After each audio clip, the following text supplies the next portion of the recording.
Welcome to the show that looks at truth, fiction, and reality with a smirk.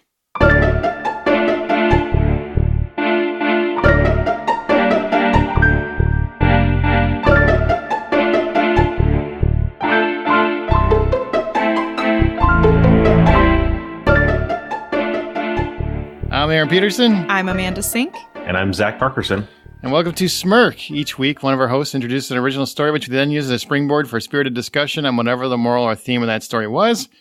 And this week, it's Amanda's turn, which you haven't told a story in a while. We had 2 listener stories in a row. We're done with listeners for a bit. Taking all my time away from me. All this positive storytelling that I have just sitting inside my head or in a notebook. Just kidding. I make it up the day of. Yeah, it feels right. Oh, wow. Procrastination station. Really makes us feel like you care. I do. I work better under pressure, as Queen might say. Are you writing it right now? Yeah, I finished it. She's writing it as we talk about it. She's just going to make it up as she goes. That would be fun. Hey, people like that. Sure. Hey, guys, if you're listening on your Apple Podcasts or your Google Podcast, wherever you listen to, drop us a review, by the way. We never ask at the top of the show. We always ask at the end, which people might truly abandon it by then. I use that scrub 15 seconds button right at the end of every podcast. Do you really? I ain't got time for your outros. The outro is usually give us money on Patreon or check out all of our videos or... There's truth there. I get it. You know, we always, or not always, but usually have like a little outtake at the very end after the music, though. I wonder if people know that. Oh, that's a good point. It's a little hidden, it's a Easter egg. It is. A nugget. Right. We're the Marvel of podcasting. Now watch this one be the only episode that doesn't have an outtake at the end. Minus popularity, minus success. Right. So we're like Thor the Dark World.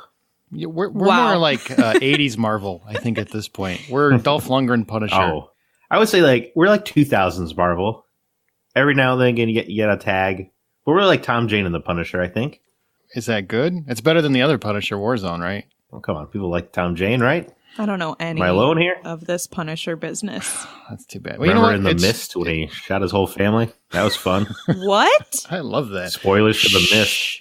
Go watch The Mist. It's a great movie. All right, Amanda, are you ready with your story? I guess, or if we're done talking about Marvel and Punisher and The Mist. Let's make this a Thomas Jane special. He'd love that. He's got nothing else going on. All right, well, let's go into my story. Oh, that's right. I need to head to the store. My refrigerator note promptly reminded me. Eggs, milk, flour, vanilla, and chocolate chips. Eggs, milk, flour, Wait, vanilla. is this the story? Yes. Oh. Sorry. Are you hungry? I thought she was reading like a list. I didn't know that was the beginning. All right, let's try again. Oh, my God.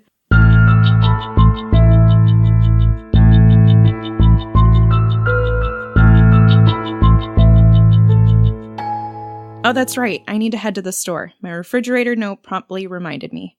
Eggs, milk, flour, vanilla, and chocolate chips. Eggs, milk, flour, vanilla, and chocolate chips. I reiterate to myself again and again, hoping I won't forget anything. I'll have to take a shower, get ready, and then I can leave. 30 minutes passed by. My shower was quite refreshing, so maybe I'll sit on the couch and watch the news. Oh, shoot. I passed by the fridge, and I'm once again reminded of my need to get groceries. I'll just go now. It's only 10 minutes away. But where'd I set my keys? I finally find them, head to the store, and start to grocery shop. Of course, I left the list at home. Eggs, milk. What else was it? As I go through the aisles, I grab a few things I think I'd need and proceed to check out. I ask the checkout clerk the time, 10:10 a.m. My daughter Felicia is coming to visit at 11, so I better hurry. I take my groceries and put them in the trunk, get into the car, and decide to head home. A car's headlights are coming right at me. I slam on my car horn, panic, and swerve back to the right side of the road. When I get it under control, I pull over to the side of the road. The car clock says 11:15 a.m. Where am I? I look around. I don't remember getting here.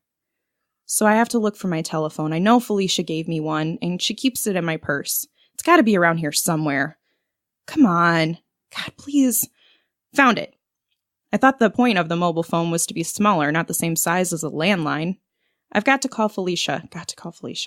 There's an alert, she called. I click on that, and there's a callback button. It's dialing, so that's good. Mom, where are you? I begin to cry. I don't know where I am, and I don't want to scare her, but I need help. Mom, are you there? Hi, honey, I'm okay. I don't know where I am. I think I was just almost in an accident, but I don't know where I am. I'm pulled over. Mom, are you sure you're okay? Just hang tight. We'll find you. I hear her mumbling in the background. She must be talking to Joe, her husband. Okay, Mom, Joe's going to walk you through a process to send us your location from your phone, okay? I nod and wipe away my tears, as if she can see me. Okay, honey.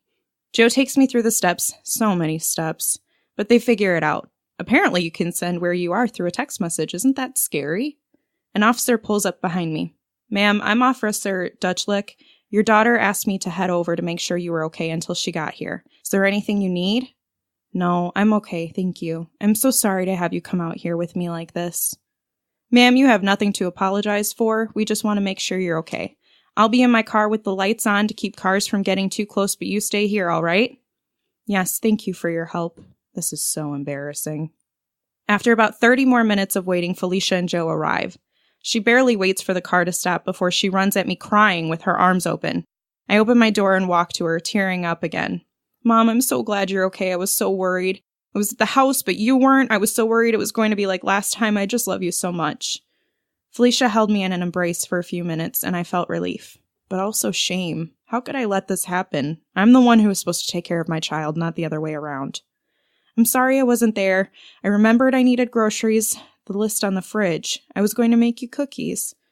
I feel so embarrassed I can't even look her in the eyes. She can tell. Mom, I love you. Nothing will ever change that, not even dementia. I will make sure that we take care of you. That's what today is all about, making sure we get you somewhere safe. I promise we'll take care of you, okay? I breathe a sigh of relief. She will take care of me. Just so you know, that's the end of it. Well, right, I thought it might be. It felt like the end. It felt final. Yeah. Well, Just like her dementia will make her final days. Wow. That I'm trying not to laugh, but it's we coming went out. there. It's just coming out. It's oozing. I would think the moral of that story is that if your name is Dutchlick, you should get it changed legally. There's no way that guy survived middle school. No wonder he's going to be one of those jerk cops who's just going around pulling all over old ladies. He wasn't pulling her over. He was helping her. His name's Dutchlick. He's just sad and angry. He's not angry. Yeah. He's the real star of this story. I want to know more about Dutchlick. Yeah. Oh, boy. What's his life like? He wishes he could forget. Yeah. So what do you guys think the moral is? Honestly. Or was that your real? I'm kind of sticking with Dutchlick as a problem. Yeah, I mean, I can't stop thinking about the tax dollars that are being wasted. This cop going out there, helping out this old lady. There are real crimes to solve, all right? Wow. The moral of is there a moral? Moral or a theme? There's a moral? I mean, I made one. Zach, what do you got? The moral of the story is tick-tock. Tick-tock. Oh, that would be a good one. I did not go with that. Nobody's mind lasts forever. Close. Okay, hey. Memories last forever, but sometimes they can't be remembered. Oh. You know what else lasts forever? Dutchlick. Look, I'm not excellent at this pronunciation My name thing. is now Hank Johnson. No, it's not Dutchlick. It's going to be the new Smith in names. Sorry, Dutchlick. All right, well, I'll just start talking to you guys about this. Otherwise, all we're going to hear is Dutchlick. Oh, that's all you're going to hear anyway for like the rest of this podcast. It's just going to sporadically come up. Did you originally think that she was forgetful, or did you know that she had dementia early on in this story? Did you get an idea of it? Originally, I thought you were making a grocery list. That's what. That's true. That's legitimately what I thought. Amanda had to restart her story because Aaron didn't understand how stories are told. It's a weird intro. I get it. No, that's all on me. I assumed she was your age, so just the dementia kind of was obvious. Is what I'm saying. Yeah. Wow. That's mean. Wow. That hurts my feelings. I didn't realize it was dementia until about halfway through. Then I got, that's where we're going. And I didn't know if it was dementia or Alzheimer's, because those are different things. Yeah. Well, convincing a loved one to change their life for their safety is really hard. A lot of times they're resistant and they're not ready to make the changes and accept a diagnosis, because then it kind of becomes real. So what would you do to help a loved one with dementia? So if you were in Felicia's shoes, how would you help your mom? Oh. Because people are stubborn. We're going to the theme park. It's the one where the people help you live. Oh, boy. It's the assisted theme park. Enjoy, Mom. I'll see you later. Would you wait a while before you made that decision, or do you think you would catch on pretty Nope, pretty first time soon? she forgets one thing, she's in. Lock her up. She's done. Oh, man. We Poor gave her a Mom. shot, Mom. Sorry, we did what we could. I feel so bad for the old lady that runs my local comic shop. Why? She'd be behind bars. She's always forgetting stuff. That's tough when it's parents. You don't want to. I mean, people have. It's hard for them to take care of their parents because at the same time, if they live in your house and you don't have constant watch over them, Right. they could hurt themselves. That's the sad Right. reality. And what if you don't like your parents? You know? Wow. Well, then you do it right away. Oh, you forgot something? Right? No. How do I put them down? I'm fine. I just forgot one thing. Nope. I think you're done. I think you can't function in regular everyday life any longer. I'm sorry. Zach, what would you do? Or would you just leave it? I don't care. It's their call. I don't care. I'm just thinking, well, if I'm old and then people are telling me I have dementia, I'm probably going to be rather stubborn about it. I'm just going to want to be left alone. Are you going to remember to be stubborn about it? Or do you forget that too? I think that's part of who he is. I don't think that'll ever change, no matter the diagnosis. I mean, what's the worst that can happen? I'm going to rewatch an episode of Daredevil because I forgot it. Oh, God. Or you blow the house up because you left the stove on and you forgot to turn it off, you know. Or you... Well, joke's on you, Aaron. I don't cook. So. Well, I guess my joke wouldn't work then because I was going to ask about driving, and I know you don't drive. Because you could be in the position of the mom here where she finds out like halfway through that she's swerved into the left lane and she had to veer to the right to protect herself. It is a legitimate concern, though. That most people that have any kind of relationship with their parents are going to have to at one point decide when's the right time to put them in a home or to get them help or assisted living. I mean, if they live to that age, it's a real concern. I mean, not everybody is lucky enough to have people that can live with those parents to take care of them. You know, most people have to still work and take care of their own family. They're other families. Have a whole life of your own to live, probably with kids and stuff. Right. You have time for grandma to keep knitting in the corner. It's tough, though. Well, because that's what apparently grandmas do in Zach's world. They just sit in the corner and knit. It's so lonely. Do you guys not have grandma? Sad. I don't recall her just sitting in a corner knitting. She was always doing stuff, man. She was cooking and busy and active. Hey, knitting takes a lot of hand-eye coordination, dexterity. You're really advocating for knitting here. Do you knit in the pro corner? knitter. Mm-hmm. My grandma I've thought about knitting. There's in the nothing corner? wrong with it. I crocheted, too. But I foresee Zach in the corner. I see him accepting that he's in the corner. For different reasons. He's facing the corner. That's different than what grandma's doing. It's hard. What do you guys do in that scenario? I mean, you have to weigh it. You have to figure out what you want to do. At some point, your parent... If my mom needs to go, I don't know. I'd probably take her in. My dad, he'd probably go a little quicker. But is that a decision you What do you make mean, like, sooner go? rather than later? Like to a... Assisted living place. Oh, okay.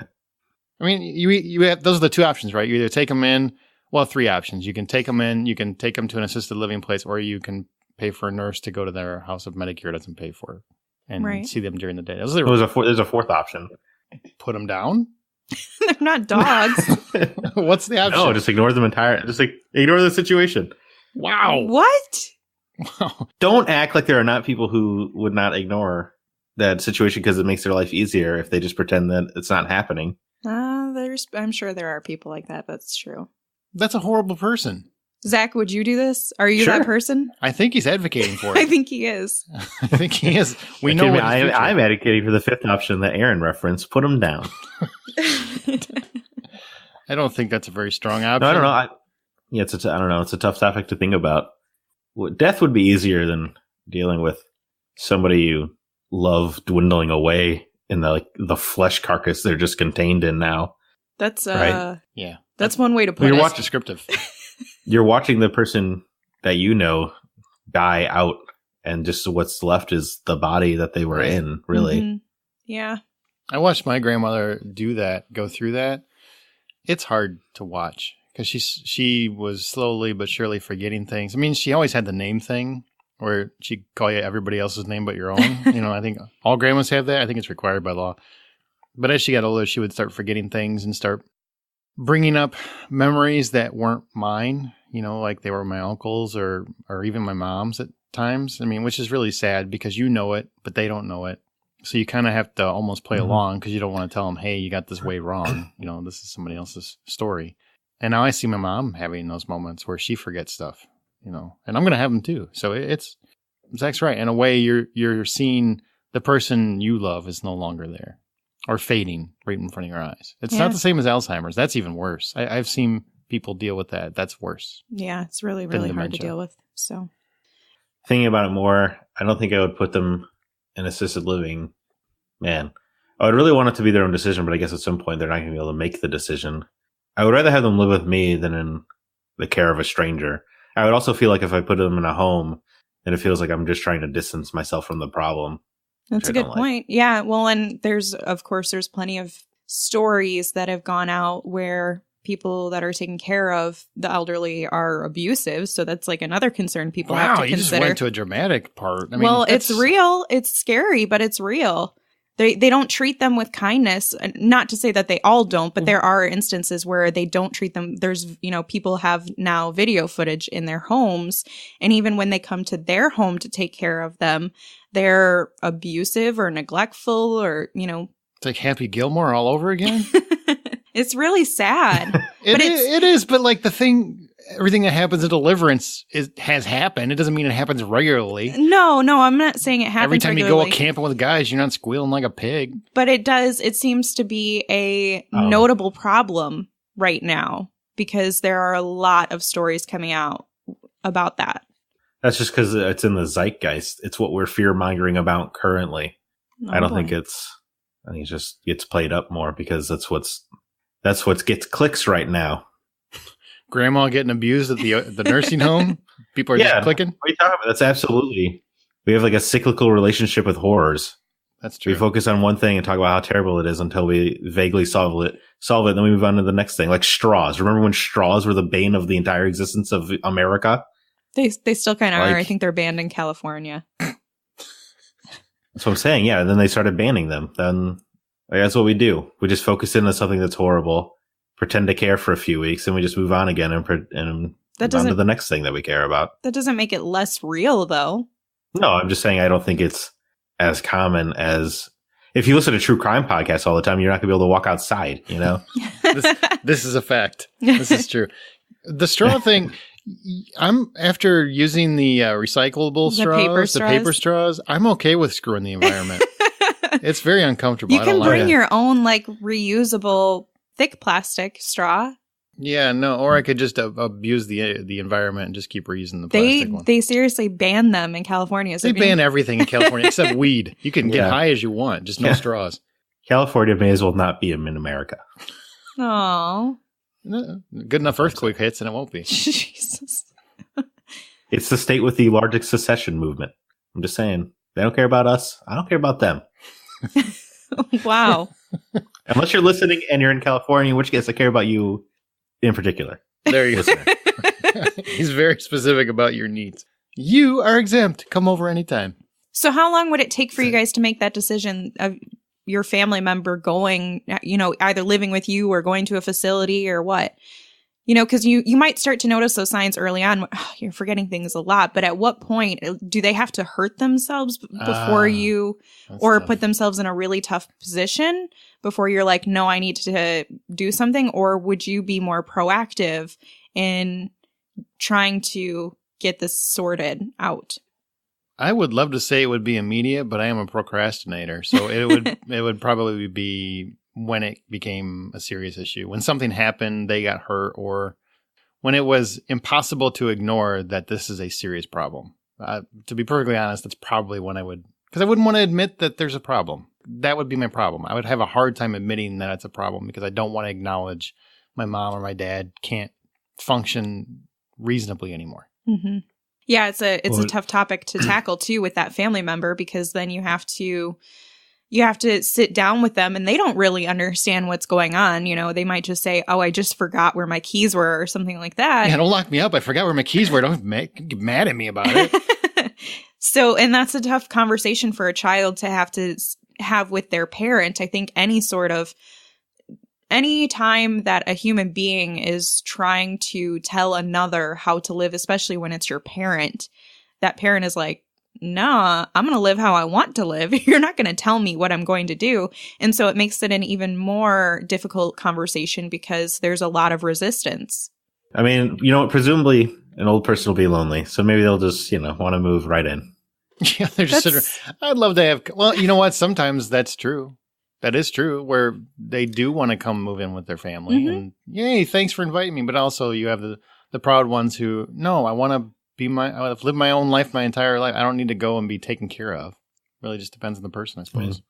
My mother's always reminded me that I have to, pay her back and let her live with me when she gets old. She reminds you of this?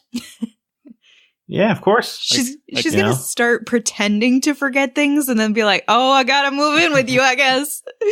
I don't know. I'll just not pick up the phone. Oh my God. Is that like your go-to move? Like just pretend that she doesn't exist anymore? Oh, who is this? New phone, who dis? Yeah. It works. That's what my easiest way to get past pain is I pretend I have dementia. So I forgot everyone. I'm sorry. I just forgot who you were for a minute. Oh, man. My final question that I want to ask you guys about is, would you rather lose all of the memories you've created or never be able to make new ones? So sort of like short-term memory loss versus dementia. If you had a choice in the matter and you had to choose one of them. Zach, don't give me all of your ifs, ands, or buts. Just answer the question. I would not want to make new ones. That would happen.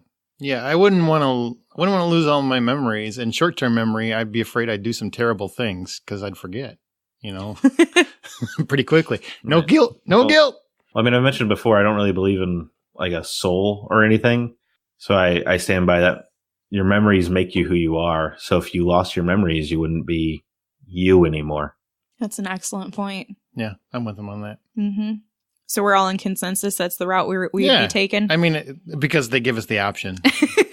Yeah, it's never going to happen. Nobody's ever going to be like, do you want short-term memory loss or do you want dementia? Because we're giving you one of them, but you get to pick. And here's door number 2. Very kind of God to give us an A or B. Right. Hey, man makes their choices. There you go. I'll take door 3. What's behind door number 3? Oh, this is pancreatic cancer. You chose poorly. Oh, man. I don't know why I'm laughing so hard at that. I'm just like envisioning the 3 doors and somebody's like, oh, never mind. I don't want that door anymore. Too late. Your fate has been decided. Mm-hmm. Short-term memory loss is a bad one. I think that's the worst one. Who wouldn't live their life and you can't remember 15 seconds ago? That sucks. I saw Memento. That looked awful. Well, and it's got to be really hard for the people who are caring for them because a lot of times when you have that, there may be like one memory you might cling on to, like a person and like a person's name, and sometimes it's like a deceased spouse or something, and so they'll say that name and that person ain't around. Well, it's dangerous too because people, especially if you have medications you have to take and you forgot that you take them. Or you forgot to take them. Oh, wow. I didn't even think about that. There's actually people that have died because of that. Short-term memory loss, they just take too much or they forget to take it. Oh, my gosh. That's terrifying. I mean, I'm thinking about how cute 51st Dates tried to make this seem. And now I'm thinking, that movie is horrifying. He was very romantic and, he really tried hard to keep it going. But imagine having to wake up every day and watch the same videotape. I'm not working that hard in any relationship. I'm sorry. You're done for. No, I don't love anyone that much. I just don't. Your mom? No. To sit up and let me remind you about your life. No, Mom, you're gonna wake up in this home and you're just not gonna remember why you're there every day. So you're not gonna blame me for it. So I can live with that. You guys are terrible. So do you think this story is truth or fiction? Fiction. Fiction. It is fiction. And I did steal a couple. The car veering into the left lane I stole that from a story, like a real story. Because I didn't want to put their whole... You see what she's doing, right? Zach, you see where she's going with this? Yeah. It's almost predictable. She had a tattoo on her forehead that just says Triction. Can I get it on my butt cheek? Whoa. You can do whatever you want down there. So we are going to have to put that picture on the Smirk page, though. Of course. I'm obligated to. Paying my dues. How much space is that going to take up? I've got a little bit of a butt, so it'll probably take some work. What is the title of your story? Landscape view. What is the title? What's your title? Take care. Huh? Because she knows that she'll take care of her. Maybe you should rename it to what? I think that would give it away too much. Huh? Give it away now. Oh, that's a good song. All right. Well, as the show goes, we'll occasionally pick listener stories to read and discuss in Smirk. If you'd like the chance to read yours or have yours read, email it to mystory@smirkpodcast.com. It's mystory@smirkpodcast.com. Join the conversation. This is where people cut off, Zach, right here. This is where they leave. Yeah, that's where I'm hitting the 15-second forward button. You can join our Facebook group. We're Smirk on Facebook, or follow us on Twitter @SmirkPodcast. Be sure to use the show's hashtag Smirk. Don't miss an episode. Be sure to subscribe to Smirk on your podcast app of choice and check out our website at smirkpodcast.com. As you write your own life story, always remember to tell it with a smirk.